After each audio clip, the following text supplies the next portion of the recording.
On est vraiment très heureux d'accueillir ce soir à Biscarrosse, demain à Sanguinet, mes collègues, déjà pour leur faire découvrir ce site merveilleux qui est celui du lac de Sanguinet.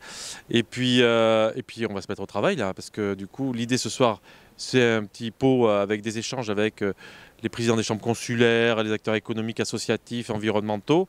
Demain, on va rentrer dans le vif du sujet et je m'en réjouis parce qu'avec ce plan de relance à la rentrée, il était important que les ministres échangent avec les parlementaires qui ont des propositions à formuler sur comment on va appliquer ce plan-là, qui est essentiel, 100 milliards, vous imaginez. Donc on a beaucoup de choses à se dire et il faudrait qu'il y aura un défilé de 11 ministres, enfin 10 ministres plus le haut commissaire que vous connaissez.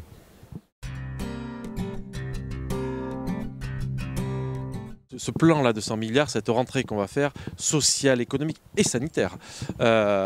Donc effectivement, vous voyez beaucoup de gens masqués ce soir, avec des distanciations plus que d'habitude. Et c'est bien normal, il faut qu'on soit en situation de responsabilité. Mais vous voyez que la ventilation essentielle du plan, on la connaît, hein, les 100 milliards ventilés en 35 et 30 milliards. Mais le diable se cache dans les détails. Donc l'idée, c'est de savoir comment on va ajuster filière par filière. On sait que le monde culturel est complètement sinistré. On sait qu'on a une révolution sur l'écologie et la transformation écologique de notre économie, notre transport, nos mobilités à faire. Donc voilà, c'est tous ces sujets qui vont être abordés. Et puis la sécurité également, avec le duo sécurité-justice, M. Darmanin et M. Dupond-Moretti, qui nous accueilleront à Sanguinet mardi. C'est important que les acteurs territoriaux parlent aux acteurs nationaux.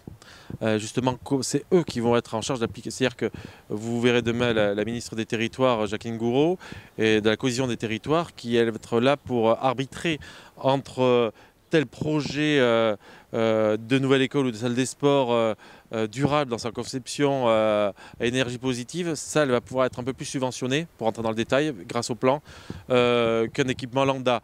Et ça va faire travailler des gens du bâtiment, toute une filière. Et en même temps, on aura des communes qui consomment moins, qui seront exemplaires. Ça, c'est un petit exemple parmi d'autres. Et puis les acteurs économiques, je vous ai dit qu'il y avait les présidents des chambres consulaires. C'est eux qui vont être à pied d'œuvre pour la mutation de notre économie. On sait qu'il y a un plan hydrogène très important. Le plan hydrogène, il doit être territorial parce que sa cohérence, c'est d'être produit en local au niveau de l'hydrogène. Ce n'est pas de l'hydrogène gris produit par l'électricité, etc.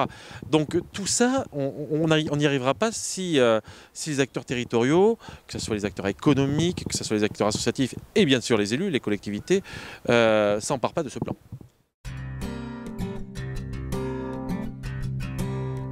C'est clairement un moment précieux.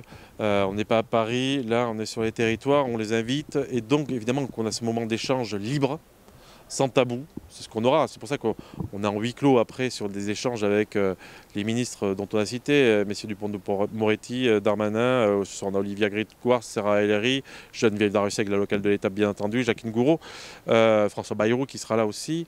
Et donc on va parler sans filtre. On va se dire les choses. Et c'est ce rapport-là des journées parlementaires qui sont au MoDem mais aussi dans les autres partis, de la majorité, qui sont essentiels justement pour faire cette courroie de transmission entre le législatif de terrain, les élus locaux qui sont là ce soir, et les ministres qui sont aux responsabilités de notre pays. Et donc dans le cadre de ce plan de relance, et puis surtout les sujets de la rentrée. Je parlais de sécurité aujourd'hui, l'évolution de la justice, la réponse pénale.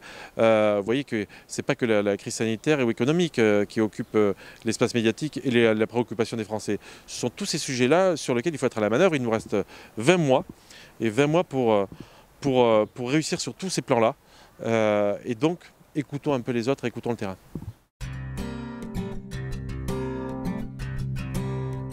Malgré la saison touristique, on a accueilli beaucoup de personnes. On sait que les centaines de milliers d'estivants qu'on accueille chaque année dans les Landes, et vous savez que j'ai été à pied d'œuvre pour demander des dépistages, et ce qui nous a évité sûrement d'avoir des clusters.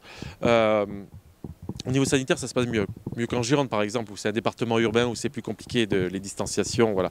Nous on est relativement, je dis bien relativement épargnés, mais il faut vraiment qu'on soit en responsabilité pour la suite. Sur l'aspect économique, on a fait plutôt une bonne saison touristique. Je dis plutôt parce que sur les acteurs du tourisme de plein air, on est plutôt pas mal. Les restaurateurs s'en sont plutôt bien sortis. Je parle de la côte, plus compliqué à l'est du département. Malgré tout, ce qu'on imaginait au départ, on s'en sort plutôt pas mal. Donc ça, on s'en réjouit. Et puis l'idée d'accueillir le MODEM, les ministres dans des lieux touristiques, c'est montrer cette carte postale des acteurs touristiques aussi de la région et qui puissent se faire entendre auprès des membres du gouvernement. Donc on a également ce souci-là parce que l'industrie du tourisme dans notre région est essentielle pour la création d'emplois. Donc voilà, on a cette volonté d'accompagner les acteurs touristiques, mais au sens large économique. Voilà, ils vont pouvoir s'exprimer pendant ces 3 jours-là. Ils commencent dès ce soir et on va être à leur chevet. En tout cas, c'est un peu fort, mais en tout cas dans l'accompagnement et surtout les écouter parce qu'en fait, c'est souvent le bon sens du terrain des fois qui fait défaut à la haute administration. Et l'idée, c'est qu'il y ait cet échange-là pour qu'on retrouve du bon sens. Et comme on le fait depuis le début de la crise sanitaire, alors, sûrement de façon imparfaite, mais en tout cas volontaire. Et donc on a eu de nombreux échanges, c'était les fameuses réunions Covid avec Madame la Préfète, les présidents des chambres consulaires, donc chambre d'agriculture, chambre des métiers, chambre de commerce. Donc on a les remontées de terrain, la Banque de France. Bon. Et donc, on sait que ça s'est bien passé. Les indemnisations, les aides, tout ça, la première partie s'est bien passée. Maintenant, on est sur la relance, quelque chose de plus complexe. Et donc, si on n'entend pas, ça va être compliqué de faire en sorte que ce plan soit une réussite.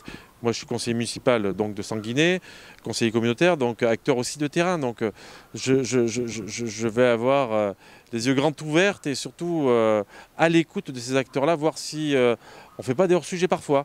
Et le Premier ministre l'a bien dit, et le ministre de l'économie également, si jamais on tarde trop dans certaines filières à utiliser l'argent qui est disponible, qui reste quand même l'argent du contribuable, y compris du contribuable européen, même si on va essayer de faire payer au niveau européen, c'est les fameux 40 milliards qui sont pour la France, faire payer les GAFA, les industries polluantes chinoises, etc. Mais malgré tout, c'est quand même de l'argent du contribuable.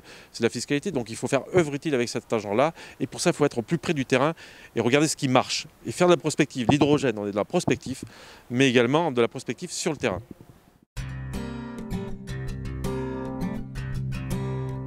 Très clairement, là où il était déjà, ça s'appelle Couleurland ici, c'est un rassemblement. Et donc c'est un rassemblement des forces modérées, qui vont des modérés de gauche aux modérés de droite, aux gaullistes, en passant par évidemment les centristes, avec Geneviève Darrieussecq, donc qui avait créé Couleurland. Donc on s'inscrit tout à fait dans ce rassemblement, on n'oblige personne à y rentrer. On n'empêche personne d'en sortir. Mais je sais qu'il y en a beaucoup qui veulent y rentrer. C'est ça l'essentiel. Et nous, on ne parle pas en notre nom. On parle sur un projet de rassemblement, d'ouverture, comme on l'avait fait avec Geneviève Darrieussecq à l'époque.